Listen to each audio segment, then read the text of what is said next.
Io penso spesso a Filippo e a cosa l'ha portato a fare quel gesto lì. E io penso proprio che lui non ha avuto i mezzi, non ha avuto gli strumenti per andare oltre quel muro nero che ha visto davanti a sé. È chiaro che essere lasciati una frustrazione, essere lasciati ti provoca dolore, un dolore intenso, però se hai gli strumenti per andare oltre a queste emozioni, sai anche quali azioni puoi compiere per poter andare dopo e fare magari quel giorno in più, un po' come faceva l'amica di Giulia.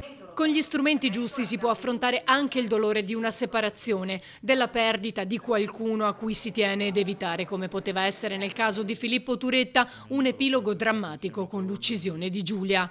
Ne ha convinto Gino Cecchettin, intervenuto all'evento Prevenire la violenza di genere in Europa, organizzato al Parlamento europeo a Bruxelles dalle europarlamentari di Partito Democratico e Forza Italia.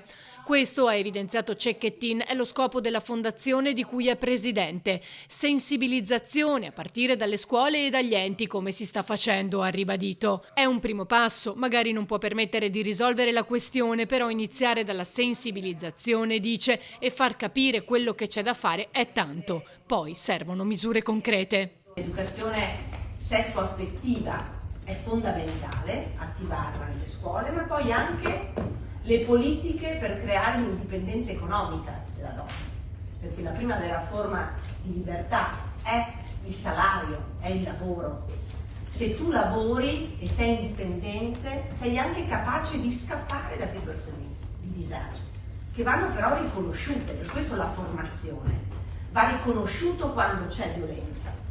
E da questo punto di vista i dati che ci arrivano dalle statistiche ci raccontano che un adolescente su 4 dichiara di essere stato vittima di una qualche forma di violenza. Con le direttive europee, ha concluso Cecchettin, possiamo arrivare in ogni Stato e cercare di dare una risposta europea alla questione, visto che è un problema che interessa comunque tutti gli Stati europei, da nord a sud, da est a ovest.